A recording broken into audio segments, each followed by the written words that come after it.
Hello dear students, I am Avinash Kishore, present again with a new chapter EMI, Electromagnetic Induction. इसके पहले वाले chapter में हमने magnetism के बारे में सीखा कि एक चार्ज के मूव करने के कारण करंट मैग्नेटिक फील्ड कैसे प्रोड्यूस होता है। फिर एक चार्ज को मैग्नेटिक फील्ड में रखेंगे तो उसको फोर्स कैसे फील होगा। फिर हमने ये सीखा कि करंट कैरिंग कंडक्टर को फील्ड में रखेंगे तो फोर्स कैसे फील होगा, एक लूप को रखेंगे तो टॉर्क आ जाता है, और सारी बातें हमने पिछले लेक्चर में सीखा है। ठीक है, अब इस चैप्टर में हम ये सीखेंगे कि क्या रिवर्स भी पॉसिबल है। मतलब एक करंट कैरिंग कंडक्टर अगर मैग्नेटिक फील्ड प्रोड्यूस कर सकता है तो क्या मैग्नेटिक फील्ड से करंट प्रोड्यूस कर सकते हैं।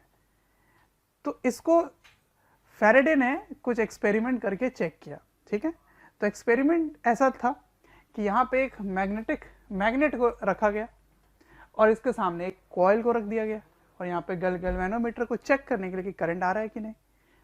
अब वो इंतजार करते रह गए, 5 मिनट हो गए, 10 मिनट हो गए, इंतजार करके देख रहे हैं करंट ही नहीं आ रहा है।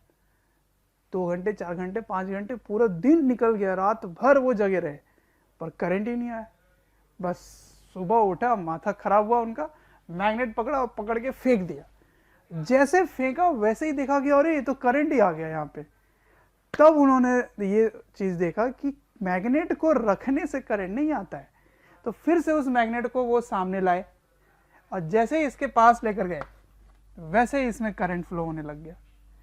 फिर जब वो उससे दूर लेके जा रहे थे तो करंट की डायरेक्शन चेंज हो गई। ठीक है, तो जब इसके पास लेके जा रहे थे तो करंट मान लेते हैं कुछ ऐसा फ्लो हो रहा था। ठीक है, इस सभी का प्रूफ बाद में आएगा ऐसे। ठीक है, और जब ये दूर जा रहा था तो करंट की डायरेक्शन रिवर्स हो गई, करंट की डायरेक्शन ऐसे आ गई थी, इस तरह से। ठीक है, तो इसके बाद ऑब्जर्वेशन के बाद उसने लॉज बनाने शुरू किए। तो सबसे पहली चीज उसने ये कही कि जब तक magnetic flux linked with the coil change हो रहा है, रिलेटिवली चेंज हो रहा है, ये नहीं कि मैग्नेट को लेके गए और कॉइल को भी लेके जा रहे हैं ऐसे, तब कोई चेंज ही नहीं हुआ क्योंकि कॉइल भी जा रहा है। तो relative to coil there has to be relative motion. ठीक है ना, मैग्नेट में बैठ के देखो या कॉइल में बैठ के देखो, there has to be some motion. अगर मोशन नहीं हो रहा तो उनके बीच में मैग्नेटिक फ्लक्स चेंज नहीं होगा। तो क्या हो रहा है यहाँ पर, ये मैग्नेटिक फील्ड लाइंस हैं ऐसे, इस तरह से। तो इस कॉइल से मैग्नेटिक फ्लक्स चेंज हो रहा है। तो जब जब चेंज होगा तब तब यहाँ पे करंट दिखाई देगी। ठीक है, इस तरह से। तो मैग्नेटिक फ्लक्स क्या होता है पहले उस पर चर्चा करते हैं, फिर उसके लॉस की तरफ बढ़ेंगे, उसने क्या क्या बात कही वो सारी बातें समझेंगे।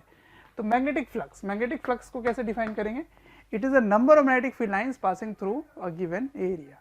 कितने फील्ड लाइंस पास हो रहे हैं, ठीक उसी तरह से जैसे हमने वहां पढ़ा था इलेक्ट्रिक फ्लक्स। ठीक है, तो उसको डिफाइन करेंगे मैग्नेटिक फील्ड इनटू एरिया। वहां भी वही पढ़ा था हमने, ई डॉट एरिया आया था, लेकिन ये तभी होगा जब बी यूनिफॉर्म है। जब यूनिफॉर्म मैग्नेटिक फील्ड है तो आप डॉट प्रोडक्ट लगा दोगे।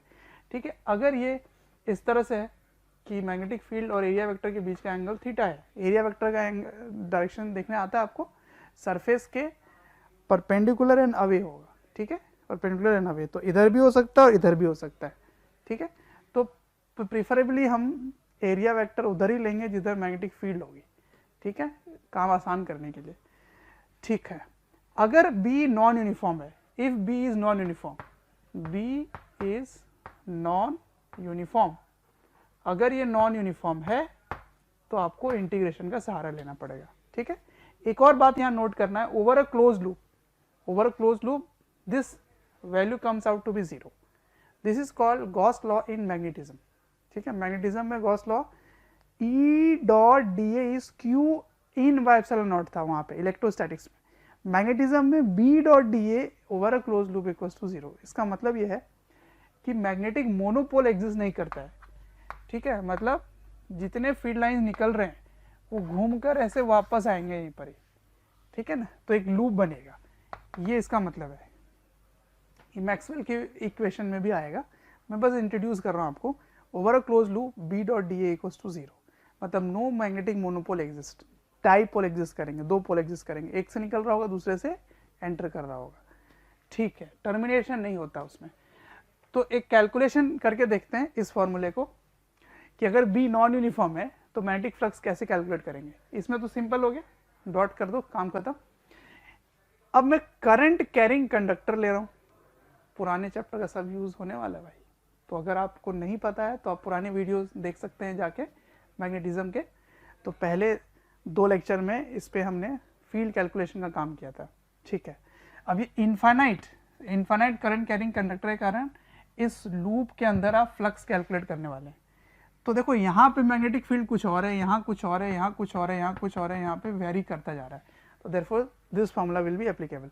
तो मैं क्या करूँगा, यहाँ से x डिस्टेंस पे जाके एक dx एलिमेंट ले लूँगा, dx। अब ये जो dx है इसमें बहुत ही कम चेंज आएगा मैग्नेटिक फील्ड का, तो इसको अप्रोक्सीमेटली सेम मान सकते हो, ठीक है। अच्छा, तो इस पे कितना फ्लक्स होगा, यहाँ का मैग्नेटिक फील्ड इंटू यहाँ का एरिया। तो यहाँ का एरिया कैसे लोगे, थिकनेस है dx और लेंथ कितना है b, तो एरिया क्या हो गया b dx। अब बताओ इसके कारण मैग्नेटिक फील्ड यहाँ क्या होगा। तो मैंने पुराने लेक्चर्स में सिखा रखा है आपको कि mu naught I by 2πx, mu naught I by 2πx। x क्यों, x यहाँ से यहाँ तक ये दूरी है, x दूरी है, ठीक है, mu naught I by 2πx, ठीक है। अब इनको इस फॉर्मूले में सेट करो, लेकिन इसको तोड़ने के लिए एक एंगल भी चाहिए। तो एरिया वेक्टर मैंने आपको बताया कि सरफेस के परपेंडिकुलर एंड अवे भी होता है और इन भी होता है। तो मैंने कहा कि मैं उसी डायरेक्शन में लूँगा जिधर मैग्नेटिक फील्ड होगी, दोनों ही हो सकते हैं, नीचे भी ऊपर भी। तो देखो इसके कारण मैग्नेटिक फील्ड की डायरेक्शन किधर होगी, इसको ऐसे करंट की डायरेक्शन में थंब रखो, तो फिंगर कर्ल करो, फिंगर की किधर आ रहा है, अंदर, तो अंदर की तरफ मैग्नेटिक फील्ड होगा, ऐसे अंदर की तरफ मैग्नेटिक फील्ड हो गया, ठीक है। तो क्योंकि मैग्नेटिक फील्ड इसमें अंदर है तो एरिया वेक्टर भी अंदर लोगे ऐसे। अब अंदर एरिया वेक्टर है तो दोनों के बीच का एंगल 0 डिग्री आ गया, तो मैंने 0 डिग्री ले रखा है, ठीक है। अब लिमिट कहाँ से शुरू करोगे, इस पॉइंट से इस पॉइंट पर। इस पॉइंट की वैल्यू x की a है, इस पॉइंट पे वैल्यू l प्लस a है, l लिया गया, ठीक है। तो a से लेकर a प्लस l। अब बढ़िया इंटीग्रेशन हो गया, ये dx by x ln x होगा, लिमिट रखोगे ये आंसर आ जाएगा। इसको आप लर्न कर सकते हैं, अगर ये लर्न रहेगा तो काफ़ी कैलकुलेशन में आसान पड़ेगा, ठीक है। तो ये था मैग्नेटिक फ्लक्स। अब वापस पहुंचते हैं फैराडे की बात पे, उसने क्या ऑब्जर्व किया और उसने क्या लॉज बनाए, ठीक है।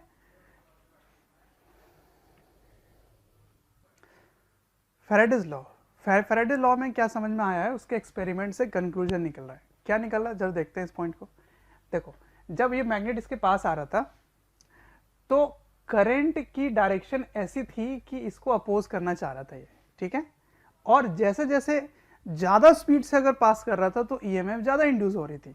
तो उन दोनों को उसने मिलाकर क्या बताया कि ईएमएफ जो इंड्यूस होगी that is directly proportional to rate of change of flux, magnetic flux. Rate of change मतलब इसको टाइम के साथ चेंज कर दो, डिफरेंशिएट कर दो, तो वो उसकी वैल्यू निकल के आ जाएगी। माइनस क्या इंडिकेट कर रहा है, माइनस इंडिकेट कर रहा है कि जो चेंज है उसको अपोज करेगा। अगर ये अपोज नहीं करता, सोचो अपोज नहीं करता, तब तो आप बस एक छोटा सा पुश देकर छोड़ दो और अपने आप ही वो मूव करने लगेगा, फ्लक्स बहुत बढ़ेगा और ईएमएफ इंड्यूस होगी तो एनर्जी आपको गेन हो जाएगा। पर ये violation of conservation of energy है, इसीलिए ये जो कॉज है उसको अपोज करना ही पड़ेगा उसको, ठीक है। तो ये लेंजेस लॉ पे बेस्ड है। लेंजेस लॉ क्या कहता है कि direction of EMF is such that it opposes the cause producing it, ठीक है। तो ये लेंजेस लॉ है। अब इसी चीज को यहाँ लगाते हैं, तो सोचो करंट कैसी होगी। करंट के लिए आपको 2 जानकारी मुझे देना पड़ेगा।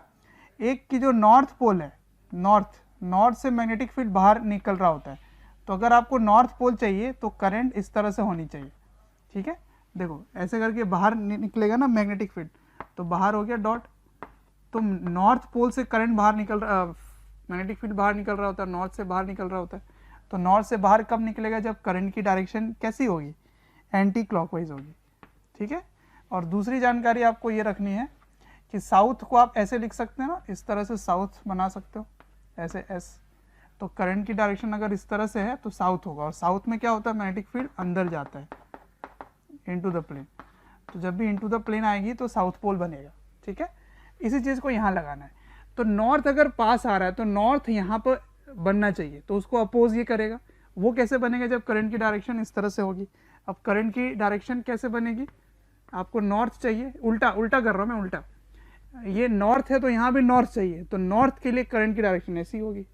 अब ये दूर जा रहा है, दूर, जब ये दूर जा रहा है तो इसको नहीं जाने देगा, यानी कि अट्रैक्ट करेगा। अट्रैक्ट करने के लिए कौन सा पोल चाहिए यहाँ पे, साउथ पोल, तो साउथ बना लो, साउथ, तो पहले साउथ लिख लो ऐसे, तो साउथ बन रहा है, तो देखो करंट की डायरेक्शन ऐसी आ रही है, ठीक है।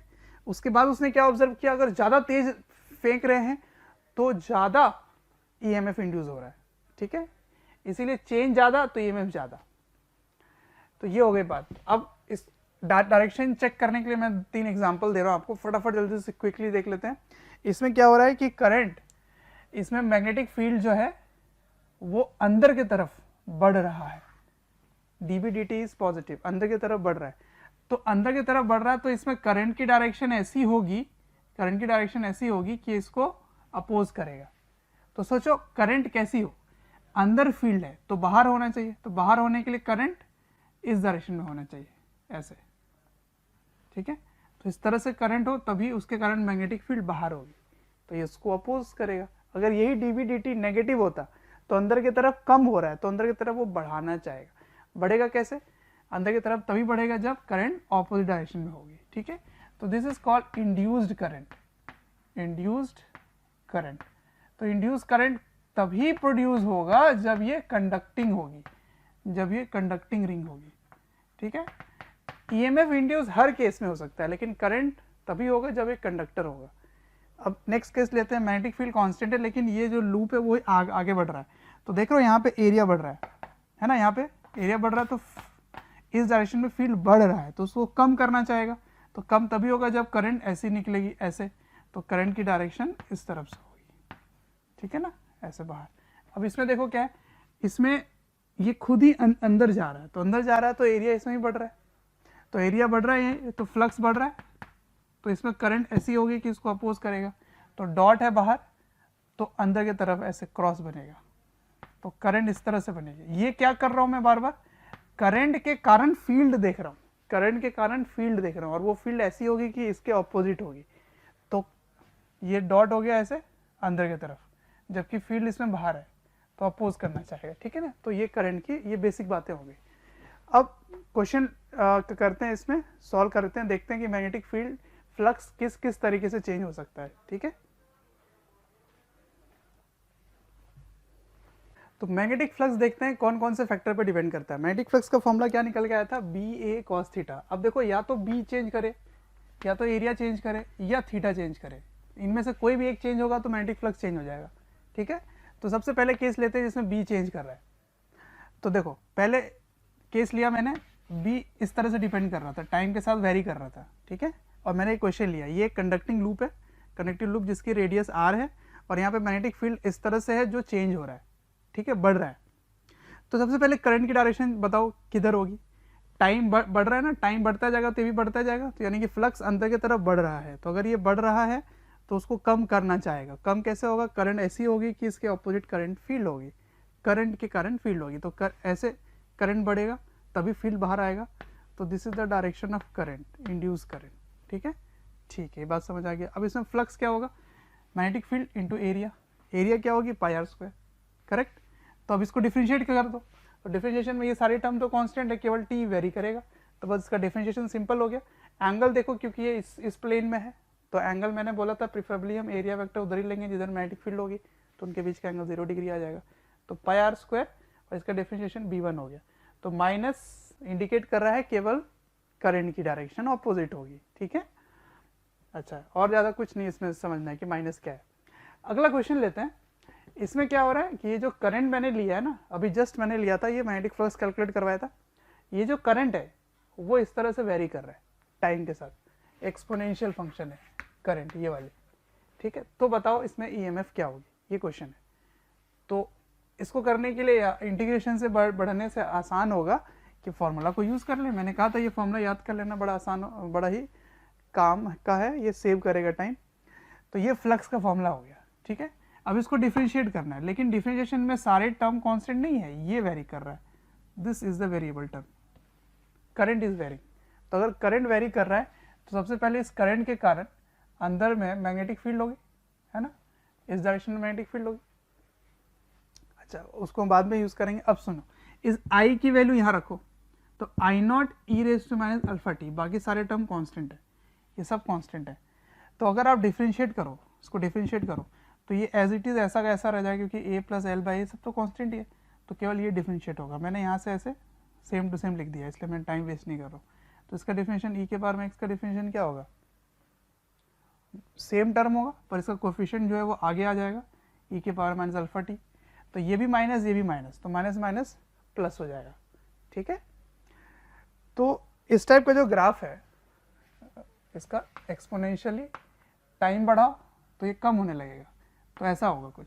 ठीक है, तो अगर इस तरह से हो रहा है तो मैग्नेटिक फील्ड की डायरेक्शन किधर होगी यहाँ। थैंक यू डियर स्टूडेंट्स, हमें ढेर सारा प्यार देने के लिए। डेली हज़ारों स्टूडेंट्स हमारे वीडियोस से लाभ उठा रहे हैं, उनको काफ़ी बेनिफिट पहुँच रहा है हमारे वीडियो लेक्चर से। आपसे एक रिक्वेस्ट है कि डिस्क्रिप्शन बॉक्स पे एक लिंक है, उस लिंक को क्लिक करें और अपनी एनरोलमेंट सुनिश्चित करें। और साथ ही जिनको स्टडी मटेरियल या फिर डाउट सेशन चाहिए, वो प्रीमियम कोर्सेज़ के लिए भी एनरोल कर सकते हैं। करंट ऊपर, मैग्नेटिक फील्ड अंदर, मैग्नेटिक फील्ड यहाँ पे अंदर, ऐसे। तो अब देखो टाइम के साथ मैग्नेटिक फील्ड कम हो रहा है, तो इसमें करंट की डायरेक्शन ऐसी होगी कि उसको बढ़ाएगा। तो बढ़ाएगा कैसे, जब इधर ही मैग्नेटिक फील्ड हो जाए, इसका करंट भी अंदर होगी, तो करंट इस डायरेक्शन में आएगी क्लॉकवाइज। ये हो गया इंड्यूस करंट, आई इंड्यूस। ठीक है, इंड्यूस करंट, इंड्यूस करंट की मैग्नीट्यूड क्या होगी मैं अभी बताऊंगा। ये ईएमएफ हो गया। अब नेक्स्ट क्वेश्चन पे आते हैं। इसमें क्या हो रहा है कि मैग्नेटिक फील्ड का चेंज पॉजिटिव है, मतलब अंदर की तरफ मैग्नेटिक फील्ड बढ़ रहा है दोनों ही केस में। आपको सिर्फ ये बताना है कि इस पी पॉइंट पे करंट की डायरेक्शन किधर होगी, ये क्वेश्चन है। ठीक है, अब देखो ये सारे कंडक्टिंग लूप है, तो इसमें सोचते हैं, ऊपर में आधा सर्कल ले लो, नीचे आधा सर्कल ले लो। तो ऊपर के कारण क्या होगा, क्योंकि अंदर की तरफ मैग्नेटिक फील्ड बढ़ रहा है, तो उसको अपोज करने के लिए करंट ऐसे आनी पड़ेगी, है ना, इस डायरेक्शन में ऐसे, तो इसमें ऐसे होगा। अब नीचे की बात करते हैं। नीचे, नीचे के कारण भी ऐसे बाहर की तरफ लाना है इसको मैग्नेटिक फील्ड, तो नीचे में इस तरह से करंट होगी। तो देख रहा हो, सेम मैग्नीट्यूड का करंट, ऑपोजिट इन डायरेक्शन, तो क्या होगा यहाँ पे answer, I P equals to 0। ठीक है, अब इस क्वेश्चन में देखो, मैंने यहाँ पे थोड़ा गैप छोड़ दिया। ठीक, अब इस जगह पे बताना है, तो इसको, ये गैप बिल्कुल ना के बराबर है, बहुत ही कम है, तो इसको सर्कल मान सकते हो, इसको भी सर्कुलर ही मान सकते हो। तो देखो, बाहर का लूप का रेडियस ज़्यादा है, अंदर के लूप का रेडियस छोटा है, तो बाहर में ज़्यादा फ्लक्स चेंज होगा। तो मैं इससे ये सिखाना चाह रहा था कि अगर दो एरिया है और इस तरह से है कि एक का एरिया ज़्यादा दूसरे का कम, तो जो बड़ा एरिया वाला है वही डोमिनेट करेगा। तो बड़े वाले एरिया में बताओ करंट की डायरेक्शन कैसी होगी, तो अंदर की तरफ फील्ड बढ़ रहा है, तो इस तरह से मैग्नेटिक फील्ड प्रोड्यूस करेगा ये, तो ऐसे आएगा।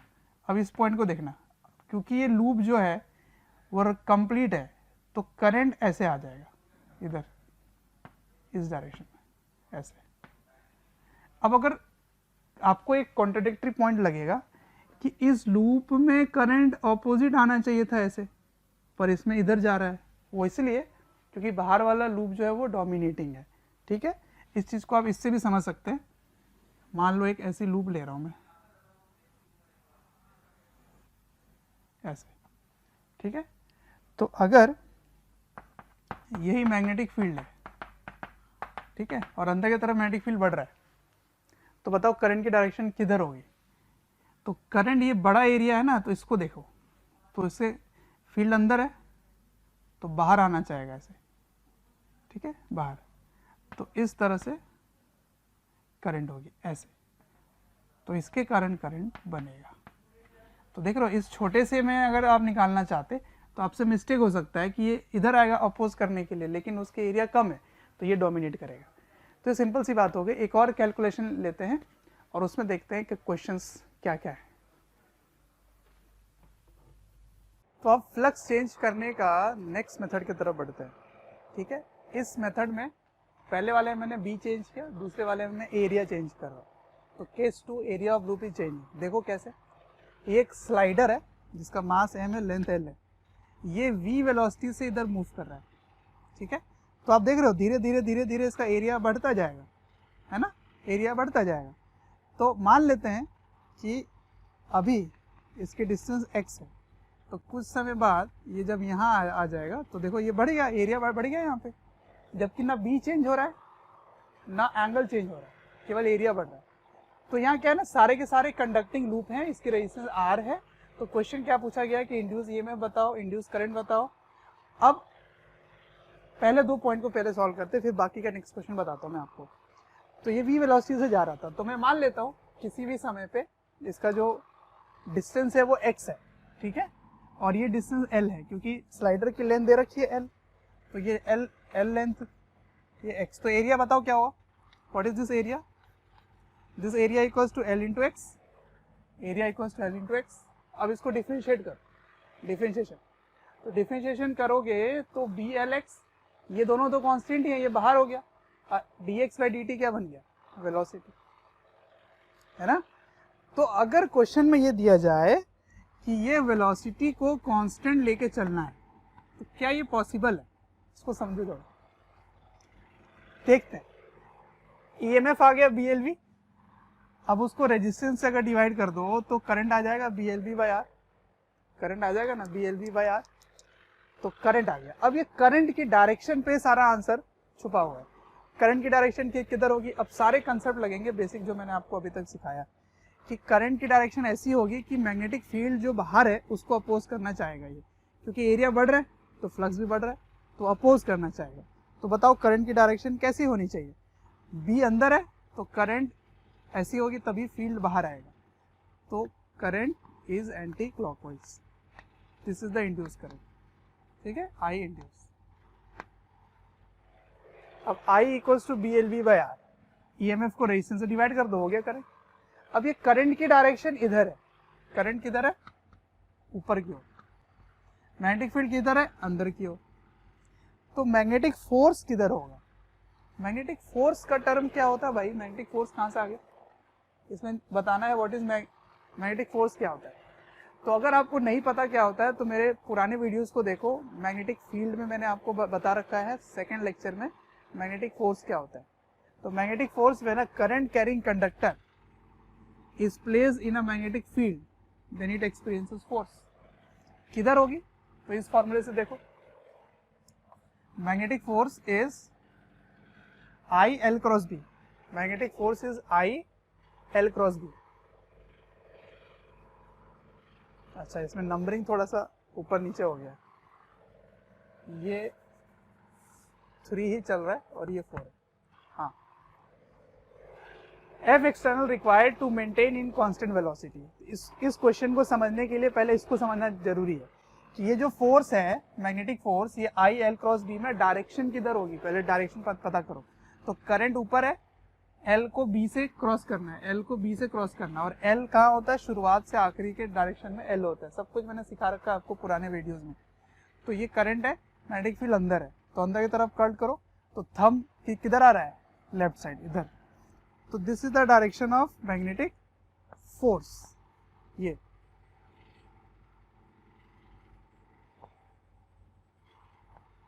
हो गया मैग्नेटिक फोर्स, ठीक है, इधर।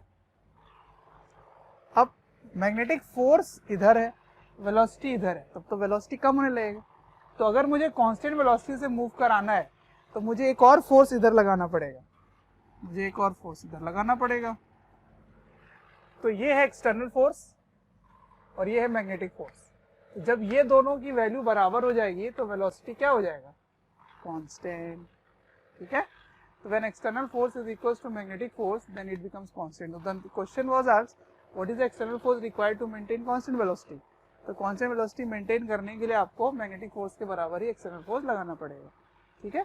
तो वैल्यू रख दो यहाँ पे, I L B, I की वैल्यू यहाँ से रखो और L और B, तो B और L दोनों मल्टीप्लाई हो गए इससे, तो B square L square V by R, ठीक है, और ये इसके इक्वल हो जाएगा। तो this is external force which is equal to magnetic force. अब रेट ऑफ वर्क डन क्या होगा, what is the rate of work done by external force, अभी क्योंकि एक्सटर्नल फोर्स इधर लग रहा है तो ये इसको खींच रहा होगा इसे, और जब वो खींच रहा है तो मैग्नेटिक फोर्स उसको पीछे पुल कर रहा है। यहीं से आपको लेंजेस लॉ का भी प्रूफ मिल जाएगा कि देखो जैसे आप इस स्लाइडर को इधर फेंकोगे तो एक फोर्स ऑटोमेटिकली डेवलप हो रही है जो उसको आगे बढ़ने नहीं दे रहा, ठीक है। तो अपने आप नहीं होगा, आपको एनर्जी लगाना पड़ेगा। तो Lenz's law is based on conservation of energy, कि ये जो एक्सटर्नल फोर्स वर्क कर रहा है, इसी फोर्स का जो वर्क है वही वर्क की जो एनर्जी है वो इसको करंट प्रोवाइड कर रही है, ठीक है। तो इसका पावर क्या हो गया, पावर हो गया फोर्स इंटू वेलोसिटी। फोर्स ये रहा, इसको वेलोसिटी से मल्टीप्लाई कर दो तो पावर निकल आएगा। तो इस छोटे से इलस्ट्रेशन से मैंने काफ़ी कंक्लूजन आपको दिया है। कंसेप्ट काफ़ी इंपॉर्टेंट है इसको समझने के लिए, ठीक है। मैग्नेटिक फोर्स समझना है और उसको खींचने के लिए पावर। एक क्वेश्चन और करते हैं इस पर, अगले एग्जाम्पल में देखते हैं। देखो इस बार क्या है कि ये जो करंट है वो कांस्टेंट है, लेकिन इसके सामने एक बहुत ही लंबी एक रेल है जिसमें स्लाइडर मूव कर रहा है इधर, ठीक है। तो देखो इसमें क्या एरिया वेरी कर रहा है ना। तो एरिया वेरी करने के कारण इसमें ईएमएफ कितनी इंड्यूस होगी ये क्वेश्चन में पूछा गया है। तो फिर से देखो, अगर आपको ये फॉर्मूला याद हो तो काफ़ी आसान हो जाता है। तो उसके लिए क्या करना है, मैं इस पर किसी भी टी टाइम पे जो डिस्टेंस है वो देख रहा हूँ, एक्स डिस्टेंस है ये, ठीक है। This is x distance. अब इसके कारण मैग्नेटिक फील्ड क्या होगी, करंट ऊपर है, मैग्नेटिक फील्ड अंदर होगा, ऐसे चारों तरफ इस तरह से होगा, ठीक है। तो मैं किसी भी टाइम पे डिस्टेंस ले लेता हूँ, एक्स है, तो फ्लक्स का फॉर्मूला इस तरह मैंने पीछे कैलकुलेट किया, इसलिए मैं डायरेक्ट यूज़ कर रहा हूँ।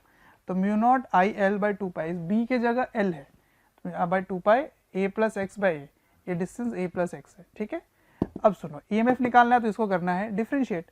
तो सारे टर्म कांस्टेंट है, सिर्फ एक्स वेरिएबल है, तो इसको डिफरेंशिएट करो तो ये टर्म आगे आ गया, और फिर differentiation D x by D T, और इसके जगह क्या लिख सकते हो, वेलोसिटी, ठीक है। अब क्वेश्चन में ये गिवन था कि ये कांस्टेंट वेलोसिटी से जा रहा है बाय एन एक्सटर्नल फोर्स। कोई फोर्स है जो इस क्वेश्चन में दिखाया नहीं गया, जबकि ये मूव नहीं कर पाएगा कांस्टेंट से।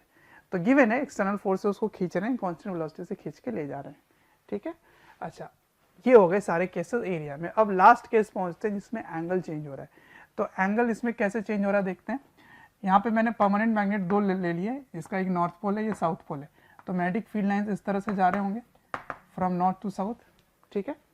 अब देखो ना बी चेंज हो रहा है ना एरिया ऑफ लूप चेंज हो रहा है, सिर्फ इसको ऐसे रोटेट कर रहे हैं अपन, ठीक है, रोटेट कर रहे हैं with constant angular velocity omega, ठीक है। अब ये ओमेगा से रोटेट हो रहा है। अब सुनो क्या होगा इसमें, इसमें कुछ ऐसा है कि ये है कॉइल इस तरह से, और इसकी जो एरिया वेक्टर है वो इस तरह से है। तो जैसे जैसे आप इसको रोटेट करेंगे तो देखो एरिया वेक्टर भी चेंज होता रहेगा पूरे टाइम, है ना। ये ऐसे कॉइल चेंज हो रहा है तो एरिया वेक्टर भी चेंज हो रहा है। ये ऐसे था, फिर ऐसे हुआ, फिर ऐसे हुआ, पूरे टाइम एरिया वेक्टर चेंज हो रहा है। तो एरिया वेक्टर चेंज हो रहा है तो angle between magnetic field and area is also changing. तो किसी भी टी टाइम पे एंगल क्या लिख सकते हो, ओमेगा टी। तो फाई क्या हुआ, बी ए कॉस थीटा, थीटा हो गया ओमेगा टी। अब इसको डिफरेंशिएट करना है, टाइम का फंक्शन बन गया ये। तो ये सारे टर्म कांस्टेंट है, इससे ओमेगा आगे आ जाएगा, कॉस का डिफरेंशिएशन माइनस साइन, तो माइनस इसके फॉर्मूले में है और एक माइनस इसके कारण आ गया, दोनों प्लस हो गए। तो ये सारे टर्म कांस्टेंट है, B A omega.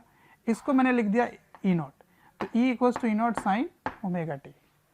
This is called alternating voltage, जो ऑल्टर कर रहा है साइन, उसकी जो मैग्नीट्यूड है पूरे टाइम चेंज हो रही है, साइन के साथ चेंज हो रहा है। साइन मतलब ऐसा ही जी एन, प्लस भी हो रहा है माइनस भी हो रहा है, एक रेगुलर इंटरवल टाइम के बाद इसकी पोलैरिटी चेंज हो रही है। तो इसको कहते हैं ऑल्टरनेटिंग वोल्टेज एसी। तो एसी जो अगला चैप्टर पढ़ेंगे उसका जो बेसिक पॉइंट है वो यहीं से आएगा, ठीक है। तो ये हो गया, कॉपी कीजिए फिर आगे बढ़ते हैं। अब एक छोटा सा टॉपिक है जिसको कहते हैं चार्ज फ्लोन ड्यूरिंग ईएमआई। देखो अभी तक ईएमएफ इंड्यूस निकाल रहे थे, उससे करंट निकाल रहे थे, तो मैं एक पॉइंट समझना चाहता हूँ कि चार्ज कितना फ्लो किया होगा, इसको भी निकाल के रख लेते हैं, ठीक है। तो पहले तो ये बात मैं बता दूँ आपको कि ईएमएफ इंड्यूस होने के बाद करंट तभी फ्लो होगा जब कंडक्टर और क्लोज हो। कहीं भी अगर टूटा हो तो करंट फ्लो नहीं होगी, ठीक है। कंडक्टर होना चाहिए और क्लोज होना चाहिए, ठीक है। तो मैंने एक ले लिया, एक इस तरह से एक लूप है, इसकी रेजिस्टेंस R है, ठीक है। अब इसमें EMF इंड्यूस हो रही है, तो करंट फ्लो कर रहा है, तो मैं करंट नहीं चार्ज निकालना चाहता हूँ। तो देखो EMF क्या होता है माइनस d∅dt और I क्या होता है E/R। प्यारे बच्चों, जब मैं कमेंट सेक्शन में जाता हूँ तो कुछ ऐसे लाइन हैं, कुछ ऐसे कमेंट्स हैं जो काफ़ी कॉमन है, और वो ये हैं कि सर एक इस चैप्टर का इस टॉपिक के बारे में वीडियो बना दें, या इस टॉपिक को थोड़ा सा इलेबोरेट करके समझा दें। तो प्यारे बच्चों, मैं आपसे रिक्वेस्ट करना चाहता हूँ कि सबसे पहले तो हमारे चैनल को सब्सक्राइब करें और बेल आइकन को हिट करें। इससे क्या होगा कि कोई भी नोटिफिकेशन आप मिस नहीं करेंगे।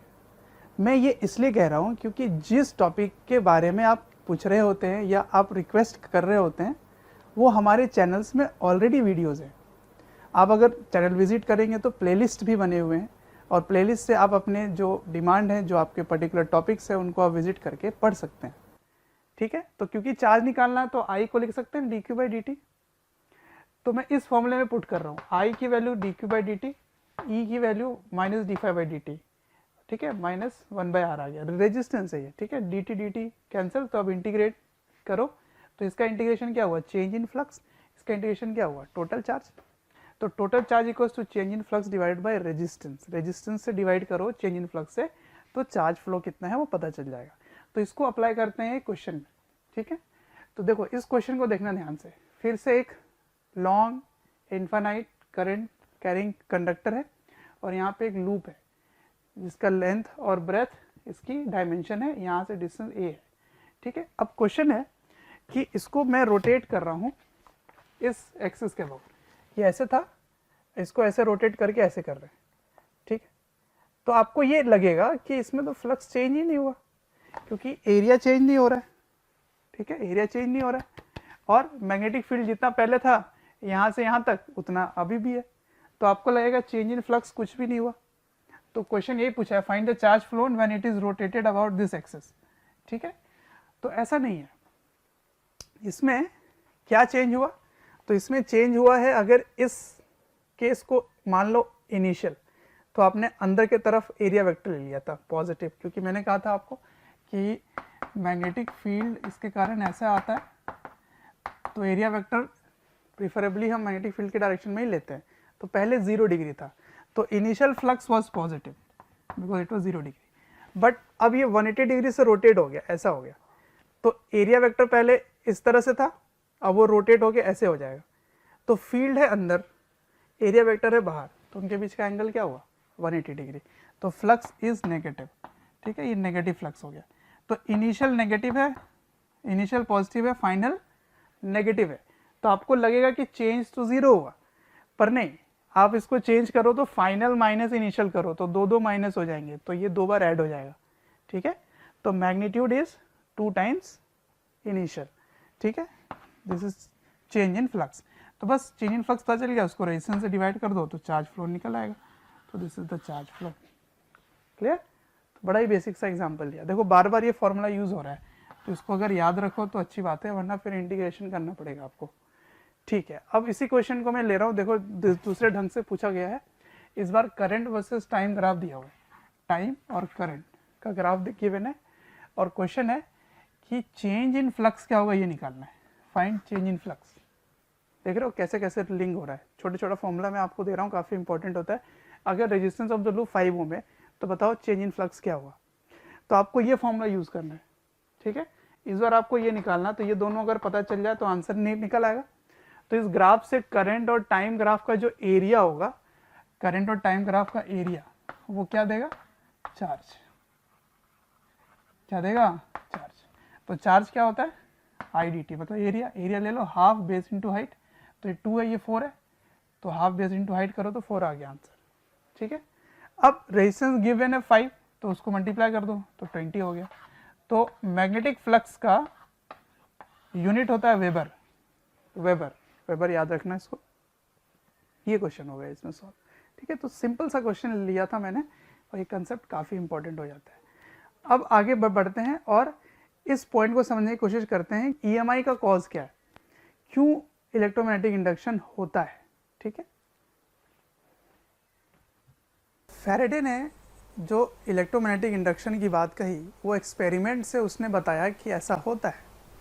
लेकिन क्यों होता है इसका जवाब नहीं पता था।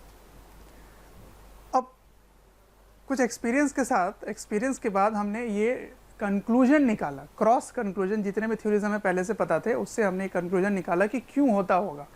ठीक है, तो what is the causes of EMI, उसको समझते हैं, उस पर थोड़ी चर्चा करते हैं। तो देखो EMI क्या है, माइनस d∅dt इज EMI, है ना, minus d∅dt is EMI, where phi is BA cos theta. मैंने कई सारे एग्जाम्पल लिए जिसमें आपको मैंने दिखाया कि ये 3 अगर चेंज होंगे तो फ्लक्स चेंज होगा, जिसमें से थीटा चेंज होना और एरिया चेंज होने के लिए, इन दोनों को चेंज होने के लिए मोशन में होना ज़रूरी है। ठीक है, मोशन में होना ज़रूरी है, मतलब हमारे यहाँ नहीं, मूवमेंट में होना ज़रूरी है। तो अगर कंडक्टर मूव कर रहा है तो एरिया चेंज होगी, अगर कंडक्टर रोटेट कर रहा है वो भी मूवमेंट ही हुआ तो एंगल चेंज होगा। तो ये दोनों चेंज तभी होगा जब मोशन में होना चाहिए, और B चेंज होगा जब मैग्नेटिक फील्ड चेंज हो जाए। ठीक है ना, मैग्नेटिक फील्ड में चेंज, इसमें चेंज आ जाए तो B चेंज हो जाएगा। अब हम समझते हैं कि EMI से जो करंट प्रोड्यूस हो रहा था, या EMI मतलब क्या है, पोटेंशियल डिफरेंस क्रिएट होना, तो तभी होगा जब चार्जेस का मूवमेंट होगा, और मूवमेंट तभी होगा जब उसको फोर्स फील होगी। फोर्स नेचर में एग्जिस्ट जो कर रहा है, चार्ज पार्टिकल को जो फोर्स फील होगा वो इन्हीं 2 टाइप के फोर्स फील हो सकते हैं। हमने पढ़ा इसके पहले वाले चैप्टर में। अगर अब इसके बारे में नहीं जानकारी है आपको तो आप मेरे पुराने वीडियोस देख सकते हैं मैग्नेटिज्म पे, उस पर मैंने ये बता रखा है कि ये लॉरेंट्ज फोर्स क्या होता है। ठीक है, तो चलो इन 2 फोर्सेस पे ज़रा बात करते हैं कि QVB के लिए भी मूवमेंट होना ज़रूरी है। तो कंडक्टर अगर मूव करेगा तभी ये फोर्स फील हो सकता है, लेकिन अगर मैग्नेटिक फील्ड चेंज हो रहा है तब फ्लक्स चेंज हो रहा है, उसमें कंडक्टर तो मूव नहीं करेगा, इसका मतलब ये फोर्स एक्सपीरियंस नहीं हो रहा होगा, तो फिर यही फोर्स बचा। इसका मतलब अगर मैग्नेटिक फील्ड चेंज हो, अगर मैग्नेटिक फील्ड चेंज हो टाइम के साथ, तो एक फोर्स फील होगा चार्ज पार्टिकल को, और वो फोर्स फील होगा QE, where E is electric field. But वहाँ इलेक्ट्रिक फील्ड कहाँ से आ गया? इसका मतलब ये इलेक्ट्रिक फील्ड किसी चार्ज पार्टिकल से नहीं आ रहा है, वो इसलिए आ रहा है क्योंकि टाइम के साथ मैग्नेटिक फील्ड चेंज हो रही है। तो जब भी टाइम वेरिंग मैग्नेटिक फील्ड होगी तो एक इलेक्ट्रिक फील्ड सेटअप हो जाएगा जिसका स्पेशल नाम है इंड्यूस्ड इलेक्ट्रिक फील्ड। तो what is induced electric field? It is the electric field developed due to time varying magnetic field. ठीक है, तो जरा देखते हैं, it is produce by time varying magnetic field. तो जरा देखते हैं इसका एक्सप्रेशन क्या होगा, इसको जरा समझ लेते हैं। देखो ये जो मैग्नेटिक फील्ड है उसको आप मान लो कि ये सिलिंड्रिकल रीजन है, ऐसे सिलिंड्रिकल रीजन में मैग्नेटिक फील्ड है, और वो टाइम के साथ वेरी कर रहा है अंदर की तरफ। ठीक है, तो इसमें एक इलेक्ट्रिक फील्ड सेटअप होगा जिसकी फील्ड लाइंस कोएक्सियल होगी, उसका एक्सिस और इसका एक्सिस सेम होगा। ठीक है, और इसकी डायरेक्शन कैसे देखोगे? इसकी डायरेक्शन बिल्कुल वैसी ही होगी अकॉर्डिंग टू लेंजेस लॉ, कि इसके ऑपोजिट होगी। तो क्रॉस है ये क्रॉस, तो इस डायरेक्शन में होगी इलेक्ट्रिक फील्ड। तो इलेक्ट्रिक फील्ड लाइंस इस तरह से देखेंगे। ठीक है, ये इलेक्ट्रिक फील्ड लाइंस है। अगर ये फील्ड लाइंस है, फील्ड लाइंस, तो इलेक्ट्रिक फील्ड कैसे निकालोगे? Along the tangent is electric field. ये इलेक्ट्रिक फील्ड ऐसे होगा, है ना, ये फील्ड लाइंस है। तो देखो जो इलेक्ट्रोस्टैटिक्स में आपने पढ़ा था वो electric field lines close loop नहीं बनाते थे, यहाँ क्लोज लूप बना रहे हैं। तो अगर क्लोज लूप वो नहीं बनाते थे, उससे कंक्लूजन क्या निकल रहा था कि electric field, electrostatic field is a conservative field. ये इलेक्ट्रिक फील्ड कंजर्वेटिव फील्ड नहीं होगी। इसका मतलब बड़ा ही इंपॉर्टेंट पॉइंट समझ में आया यहाँ पे कि इलेक्ट्रिक फील्ड कभी कभी नॉन कंजर्वेटिव भी हो सकता है, लेकिन वो कब होगा? जब मैग्नेटिक फील्ड के वेरिएशन के कारण प्रोड्यूस होगी, ना कि किसी चार्ज से। अगर चार्ज से प्रोड्यूस होगा तो वो इलेक्ट्रोस्टैटिक फील्ड होगी और वो कंजर्वेटिव ही होगी। तो कंक्लूजन क्या निकला? It is a non conservative field. और दूसरा क्या है? It is not produce by a charge. ये चार्ज के कारण प्रोड्यूस नहीं हो रहा है, तो क्यों प्रोड्यूस हो रहा है? टाइम वेरिंग मैग्नेटिक फील्ड के कारण प्रोड्यूस हो रहा है। ठीक है, अच्छा, अब इसमें इस रास्ते में अगर आप बढ़ेंगे ऐसे और इसको सभी को इसके पाथ के साथ इंटीग्रेट करेंगे, तो इंटीग्रेट करने के बाद जो पोटेंशियल डिफरेंस होगा वही EMF होगा, EMF। ठीक है ना, और ईएमएफ की वैल्यू क्या होगी, minus D phi D T. तो ये एक फॉर्मूला निकल के आ गया कि E dot D L in a close loop equals to minus D phi by D T. ठीक है, इसी फॉर्मूले को यूज़ करेंगे और इससे यूज़ करके ये फाइंड करेंगे कि इलेक्ट्रिक फील्ड की मैग्नीट्यूड है कितनी है वो। ठीक है, तो इस तरह से इलेक्ट्रिक फील्ड लाइंस होते हैं, कहाँ पर, जहाँ पर टाइम वेरिंग मैग्नेटिक फील्ड होती है। तो कंक्लूजन क्या निकला, जब भी टाइम के साथ मैग्नेटिक फील्ड अगर चेंज होगी तो वहाँ पे एक इलेक्ट्रिक फील्ड सेटअप हो जाएगा जिसको बोलेंगे इंड्यूस इलेक्ट्रिक फील्ड। अगर कंडक्टर मूव कर रहा है तो उसके कारण भी एक फोर्स फील होगा जिसके कारण आपको ईएमएफ मिलेगी, वो हम पढ़ेंगे इसके नेक्स्ट हाफ में, जिसको बोलेंगे मोशनल ईएमएफ। तो पहला हिस्सा है इंड्यूस इलेक्ट्रिक फील्ड। ठीक है, तो इस पर चर्चा करते हैं। सबसे पहले मैग्नीट्यूड निकालते हैं, इलेक्ट्रिक फील्ड है कितनी, फिर उस पर क्वेश्चन देखेंगे। ठीक है, तो मैग्नीट्यूड फाइंड करते हैं इंड्यूस इलेक्ट्रिक फील्ड का। ठीक है, देखो ये है सिलिंड्रिकल रीजन जिसमें टाइम के साथ मैग्नेटिक फील्ड वेरी कर रहा है, ये बी है और ये D B D T is not zero, let it be positive. ठीक है, अच्छा तो पहला रीज़न लेते हैं आर लेस देन आर, ये आर कैपिटल आर है, दिस इज कैपिटल आर। ठीक है, तो लेस देन आर तो इधर कहीं लेते हैं ऐसे। ठीक है, दिस इज द रीज़न, तो ये स्मॉल आर है। ठीक है, अब सुनो, इनसाइड पॉइंट पे ले रहे हैं। ठीक है, तो ये फॉर्मूला था E dot D L minus D phi D T where phi equals to B pi R square, है ना।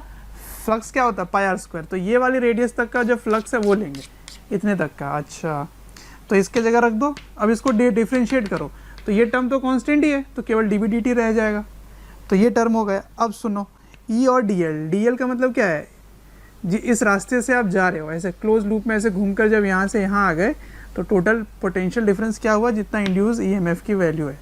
तो डी एल वेक्टर और E is along the tangent, तो D L vector and E makes angle 0 degree with it. ठीक है, अब electric field की value constant हो गई, इस जगह पे कांस्टेंट हो गई, तो ये इंटीग्रेशन के बाहर आ गया, तो इंटीग्रेशन ऑफ डी एल रह गया। तो इंटीग्रेशन ऑफ डी एल क्या होगा, 2 pi are, total path length यहाँ से यहाँ तक पाथ लेंथ 2 पाई आर। अब यहाँ से पाई आर कैंसिल हो गए, तो ये फॉर्मूला आ गया। तो अंदर में क्या होता है, minus R by two T B by D T. ठीक है, माइनस क्या इंडिकेट कर रहा है, माइनस इंडिकेट कर रहा है कि E is in opposite to the increasing direction of B. अगर इधर इंक्रीज कर रहा है, इधर अंदर की तरफ, तो फिर इलेक्ट्रिक फील्ड ऐसी होगी, फील्ड लाइन इस तरह से होगी। ठीक है, अच्छा अब आर ग्रेटर देन आर, मतलब यहाँ पहुँच गए इस जगह पे, तो ऐसा आपको डाउट हो सकता है कि क्योंकि अपन बाहर आ गए तो यहाँ तो कोई मैग्नेटिक फील्ड है नहीं, तो इधर इंड्यूस ईएमएफ होना ही नहीं चाहिए था, पर ऐसा नहीं है। आप अगर बाहर आ गए तो अब यहाँ पर अगर आप एक कंडक्टिंग लूप रख देंगे, इसमें एक कंडक्टिंग लूप रख देंगे तो इसके चार्जेस को भी फोर्स फील होगा और इसमें ईएमएफ इंड्यूस होगी, जबकि मैग्नेटिक फील्ड इतने अंदर तक है। ठीक है, तो फिर से उस फॉर्मूले को लगाएंगे, आर ग्रेटर देन आर। सिर्फ अंतर ये होगा कि फ्लक्स के लिए रेडियस कैपिटल आर तक ही होगी, यहाँ तक नहीं होगा फ्लक्स इसके अंदर तक का ही चेंज हो रहा है।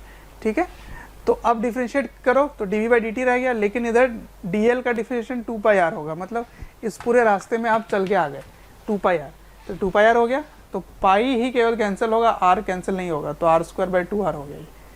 ठीक है, ये हो गया। तो इसको ग्राफ से अगर आप देखोगे तो for R less than R, for R less than capital R, it is directly proportional, electric field is directly proportional to R. देखो डायरेक्टली प्रोपोर्शनल है और फिर उसके इन्वर्सली प्रोपोर्शनल हो जाता है। क्लियर है, इन्वर्सली प्रोपोर्शनल टू आर। तो ये है इलेक्ट्रिक फील्ड, लेकिन ये इलेक्ट्रिक फील्ड इलेक्ट्रोस्टैटिक के कारण नहीं है, किसी चार्ज के कारण नहीं है, मैग्नेटिक फील्ड के चेंज होने के कारण है। ठीक है, तो इस पर एक क्वेश्चन देखते हैं जिसपे मैं मैकेनिक्स भी इन्वॉल्व करके दे देता हूँ उस पर। ठीक है,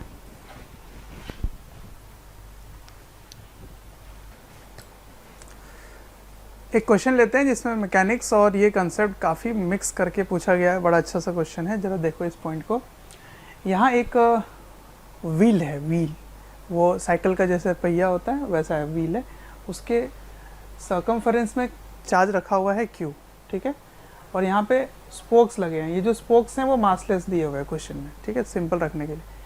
यहाँ पे स्ट्रिंग है और सेंटर पे ऐसे बांध कर लटकाया गया है, तो ये शेप रिंग के तरह बन गया, ठीक है। मास m है, रेडियस r है, ठीक है। अब क्या हो रहा है कि यहाँ पर मैग्नेटिक फील्ड इस तरह से सेटअप था, ऐसे, ठीक है, यूं।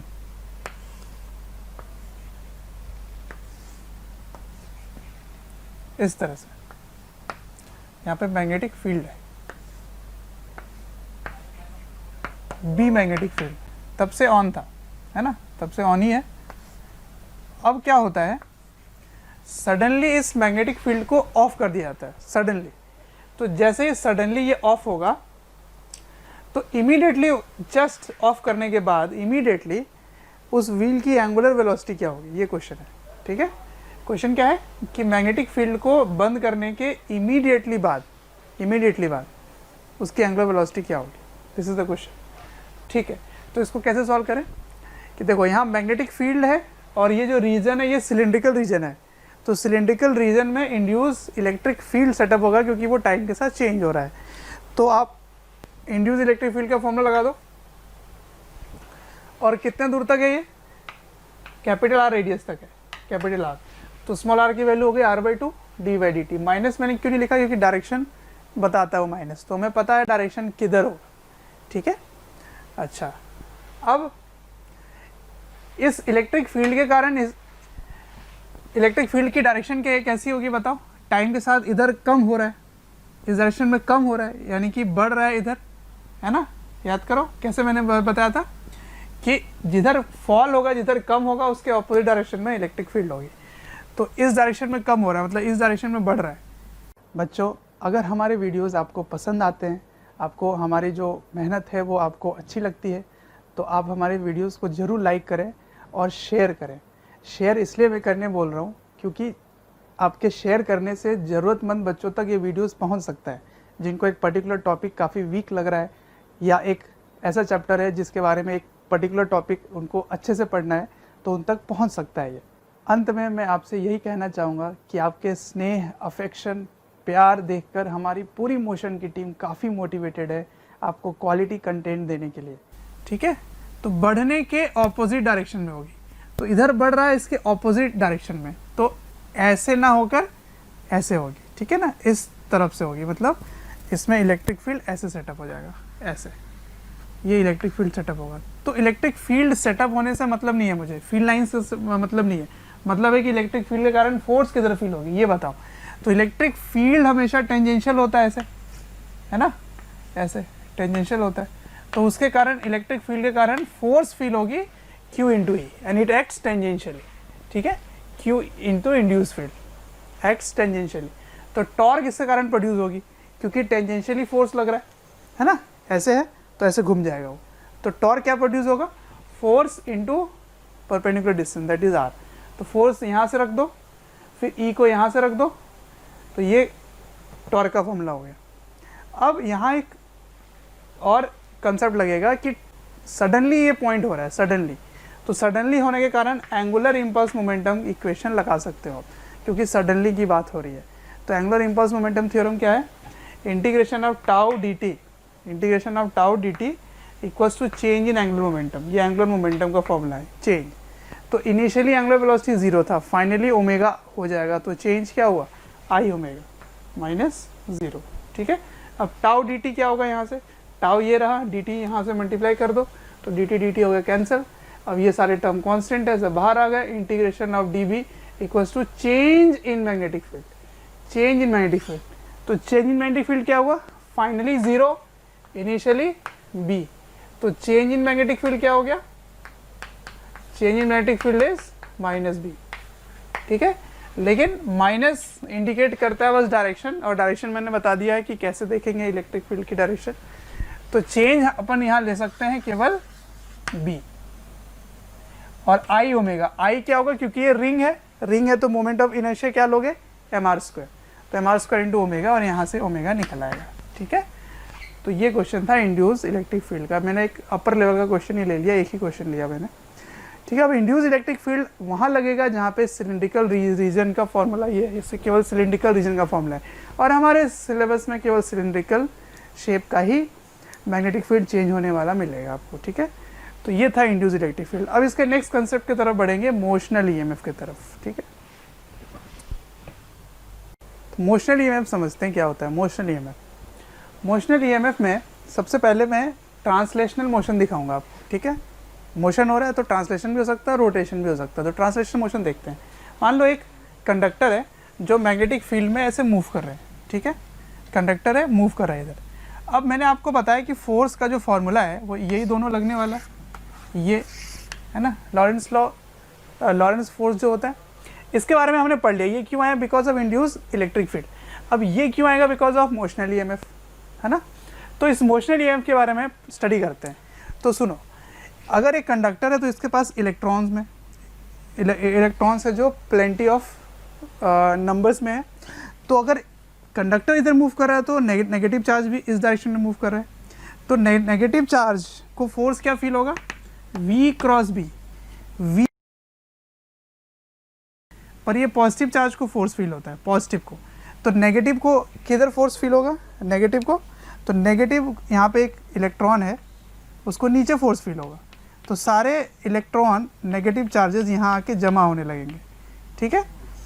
और क्योंकि ये न्यूट्रल है कंडक्टर तो उतना ही पॉजिटिव इधर दिखने लगेगा, पॉजिटिव चार्ज, ठीक। अब क्योंकि धीरे धीरे चार्जेस का यहाँ पे एक्यूमुलेशन हो रहा है तो पॉजिटिव और नेगेटिव चार्ज अलग हो रहे हैं। तो उसके कारण क्या होगा? यहाँ पर एक इलेक्ट्रिक फील्ड सेटअप हो जाएगा, positive to negative electric field setup हो जाएगा। ये इलेक्ट्रोस्टैटिक फील्ड है, ठीक है ना, ये इंड्यूस फील्ड नहीं है, ई हो जाएगा। तो बताओ ये जो इलेक्ट्रॉन है उसको फोर्स क्या फील होगा? Q इंटू ई फील होगा ना। तो Q क्या है यहाँ पे? E है।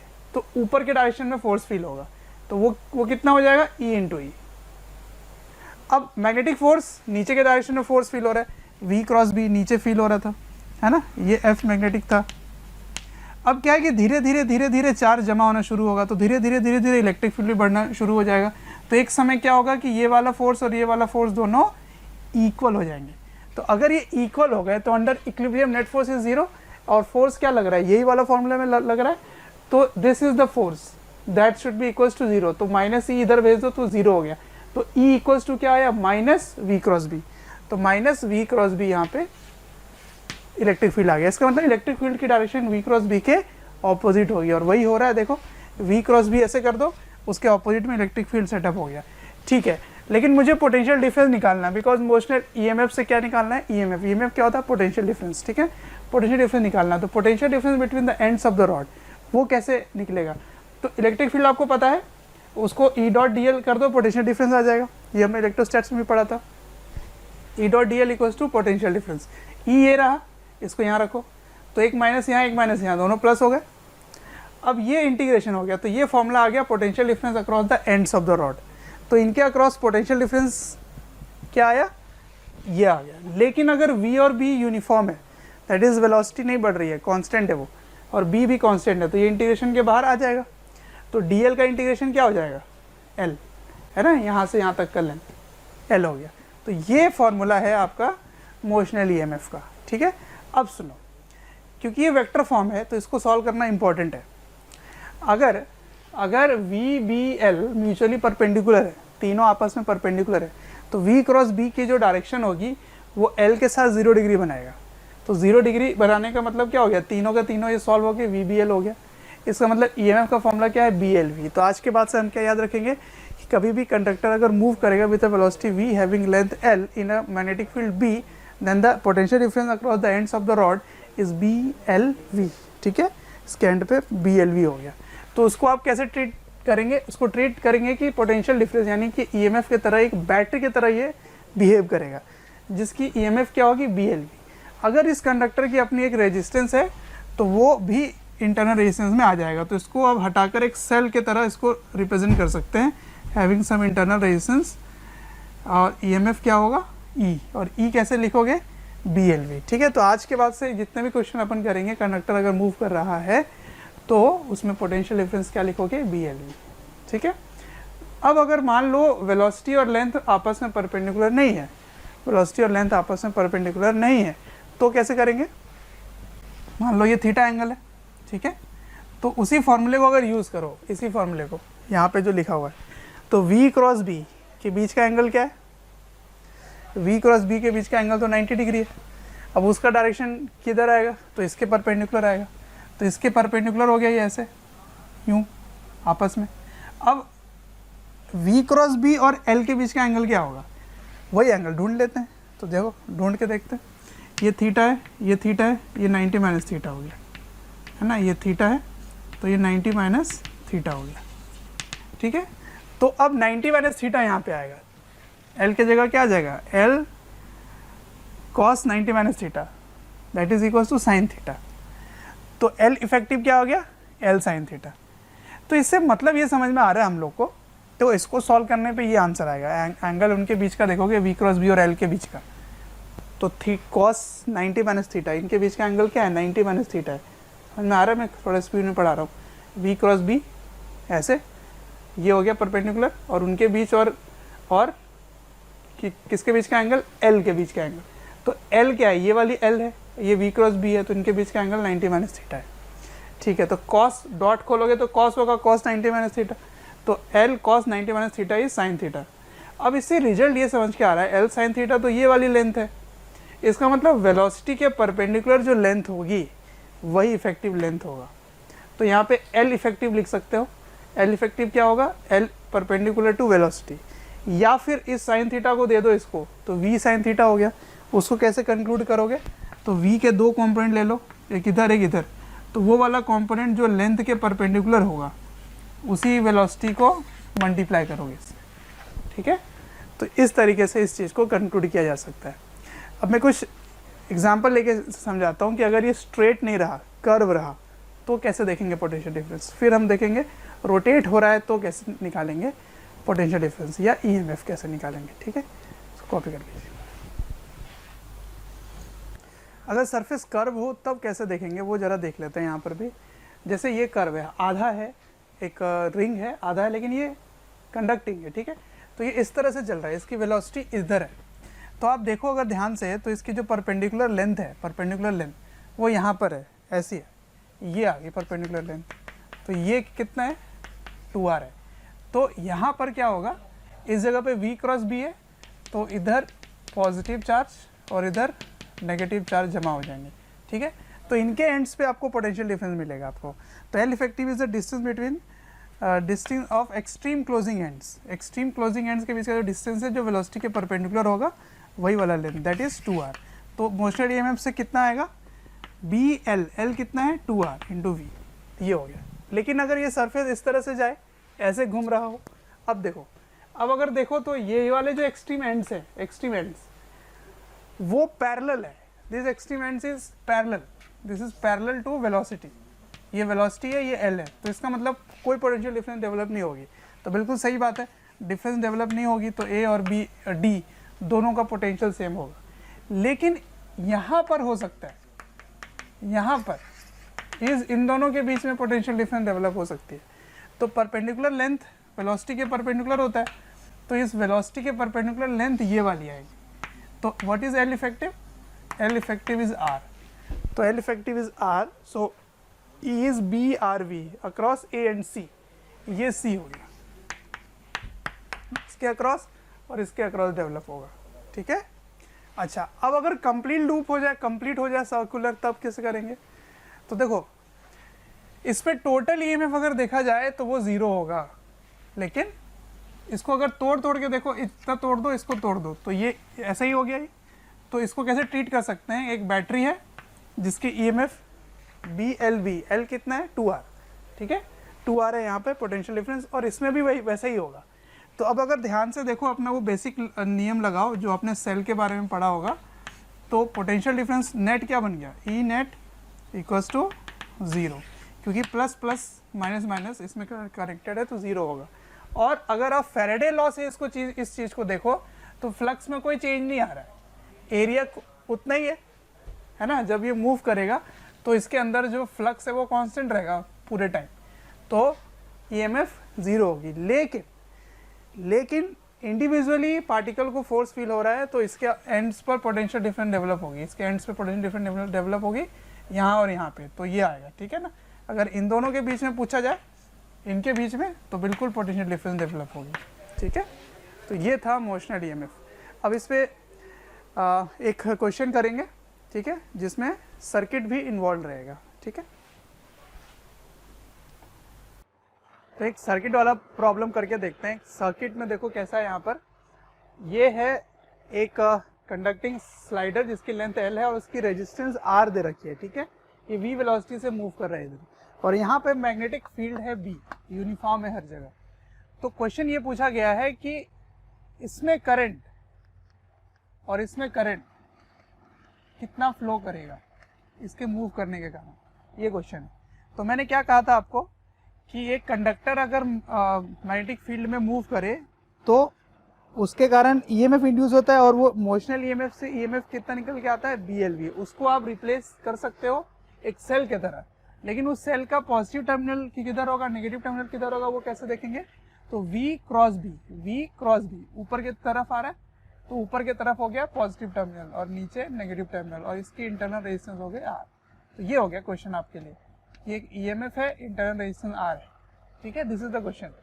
अब ईएमएफ की वैल्यू BLV, R इक्विवेलेंट देखते हैं। ये दोनों पैरेलल में है, ये दोनों पैरेलल है, और वो इसके साथ सीरीज में होगा। तो ये पैरेलल को जोड़ दिया सीरीज के साथ, तो R इक्विवेलेंट हो गया। तो इससे जो करंट निकल के आ रहा है इधर, ये वाली करंट I, वो क्या होगी, तो EMF बाई R इक्विवेलेंट। ठीक है, और यही करंट इन दोनों में डिवाइड हो रहा है, I1 I2 में डिवाइड हो रहा है। किस तरह से डिवाइड होता है, इनवर्स रेशियो ऑफ रेजिस्टेंस। क्या कर रहा हूं मैं, देखो ऐसा क्वेश्चन हो गया, ये ऐसा इस तरह से,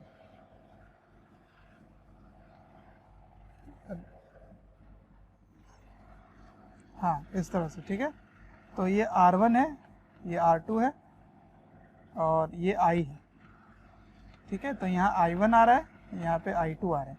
तो अगर आपको I पता है, इंटरनल रेजिस्टेंस I अगर आपको पता है, तो ये इन दोनों में डिवाइड कैसे होता है, वही फॉर्मूला मैंने लिख दिया है यहाँ पे। ठीक है, तो ये आपको नंबर भी मिल सकता है, कुछ वैल्यूज मिल जाए और सॉल्व कर लो। मैंने जनरल सॉल्व करके दिखा दिया आपको। और ऐसा भी हो सकता है कि इससे कोई रेजिस्टेंस ना हो, कोई रेजिस्टेंस अगर नहीं होगी तो आप उसको सॉल्व कर सकते हैं, R को 0 करके, ये दोनों पैरेलल हो जाएंगे। ठीक है, अब मैं फिर से उसी क्वेश्चन पे आगे बढ़ता हूँ जो मैंने पीछे किया था क्वेश्चन, कि इसको मूव करने पे कितना EMF इंड्यूस होगा। तो फ्लक्स का फॉर्मूला आपने याद रखा था और फिर उसको डिफरेंशिएट किया था, है ना। अब देखो, अगर आप मोशनल EMF से करें तो सीधा एक लाइन में आंसर आ जाएगा। कैसे देखते हैं, यहाँ पे अभी B की वैल्यू क्या है, इस जगह पे B की वैल्यू क्या है, B की वैल्यू, तो B equals to mu naught I by 2 pi A plus X, यही है B की वैल्यू, है ना, mu naught I by 2 pi R।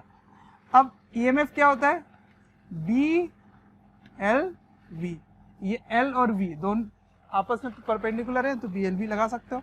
तो फॉर्मूला क्या बन गया, तो mu not ILV by 2 pi A plus x. क्या यही था फॉर्मूला, सीधा आ गया एक लाइन में बिना किसी डिफरेंशिएशन से। ठीक है, अभी तक मैं ट्रांसलेशन मोशन दिखा रहा था, अब रोटेशनल मोशन के कारण EMF इंड्यूस क्या होगी ये देखेंगे। ठीक है, तो आज के लास्ट टॉपिक की तरफ बढ़ते हैं, और वो है motional EMF in rotating rod. ठीक है, अगर रॉड रोटेट कर रहा हो तो मोशनल EMF कैसे देखेंगे उसमें। तो देखो, motional EMF in rotating rod में ये इस जगह में हिंज किया हुआ है। ठीक है, और ये ऐसे घूम रहा है इस तरह से। तो ये घूमने के कारण आप अगर मोशनल EMF लगाएं तो यहाँ से x डिस्टेंस पे अगर एक dx का छोटा सा रॉड लो तो उसकी वेलोसिटी क्या होगी, इधर वेलोसिटी होगी ओमेगा इंटू आर। आर कितना है, x, ये होगी वेलोसिटी। अब इसके कारण छोटी सी EMF क्या इंड्यूस होगी, छोटी सी EMF, तो छोटी सी EMF होगी BLV। L क्या है इसका, dx v लिख दिया ओमेगा x। ठीक है, अब x dx एक साथ हो गया तो b ओमेगा बाहर आ गया। अब आपको कहाँ से शुरू करना है, हिंज कहाँ पर है, 0 से कहाँ तक, L तक। तो 0 से लेकर L तक इसको इंटीग्रेट कर दो, तो इसका आंसर क्या आ जाता है, इसका आंसर आ जाएगा इंटीग्रेशन के बाद b omega L square by 2। This is EMF induce. ठीक है, अच्छा अब आ जाओ, अगर हिंज इस जगह किया रहता, इस जगह कहीं पर हिंज है जो कि L/3 पर है, ठीक है, और इधर 2L/3 पर है, तो देखो ध्यान से, जब ये रोटेट होगा ऐसे, तो इसकी वेलोसिटी इधर होगी, इसकी वेलोसिटी नीचे होगी। तो इसको ज़्यादा कॉम्प्लेक्सिटी ना बढ़ाते हुए मैं एक सिंपल सा एक आपको स्टेटमेंट लिख के बता देता हूँ कि जब आप इसको इंटीग्रेट कर रहे थे तो शुरू यहाँ हो रहा था, खत्म यहाँ हो रहा था, लेकिन इसमें अगर आप लिमिट इधर लें, मतलब x की वैल्यू यहाँ जाके dx लेंगे तो वेलोसिटी ऊपर रहेगी, लेकिन इसकी वेलोसिटी नीचे रहेगी।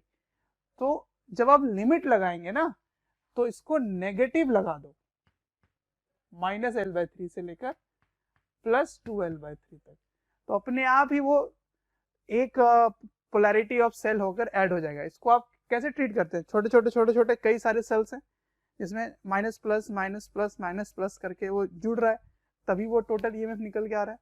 वही काम यहाँ हो रहा है। तो बस आप लिमिट जो है वो माइनस से प्लस बस रख दो, अपने आप ही सही आंसर आ जाएगा। ठीक है, तो बस इसी इंटीग्रेशन को मैंने यूज किया, इसी कंसेप्ट को यूज किया, तो मैं कोई एलिमेंटल पोर्शन नहीं ले रहा हूँ यहाँ पे। तो सीधा का सीधा इसमें ईएमएफ इंड्यूस इस तरह से आ जाएगा मोशनल ईएमएफ का। ठीक है, तो ये था रोटेटिंग। तो आज के लेक्चर में हमने क्या सीखा कि ईएमआई क्या होता है। ईएमआई से हमने ये सीखा कि मोशनल ईएमएफ और इंड्यूस इलेक्ट्रिक फील्ड कारण होता है चार्ज को मूव कराने के लिए। ठीक है, अब अगले लेक्चर में अपन ये सीखेंगे कि सेल्फ इंडक्टेंस क्या होता है, म्यूचुअल इंडक्टेंस क्या होता है, और उसके पहले में कुछ क्वेश्चन इसके भी हैं जो रह गए हैं, उनको मैं कंटिन्यू करूंगा अगले लेक्चर में। ठीक है, तब तक के लिए आप प्रैक्टिस करें और इस टॉपिक को बढ़िया सा रिवाइज करके अगले लेक्चर में आए। ठीक है, तब तक के लिए थैंक यू। कोई भी चैप्टर या वीडियोस आपको डिटेल में ईयर लॉन्ग वाले वीडियोस चाहिए और काफ़ी डिटेल में वीडियोस आपको चाहिए, तो आपको एक नंबर दे रहा हूँ, टोल फ्री नंबर है, आप इनको कॉल करें और डिटेल में आप बात कर सकते हैं और पूछ सकते हैं। नंबर है 1800 2121 799।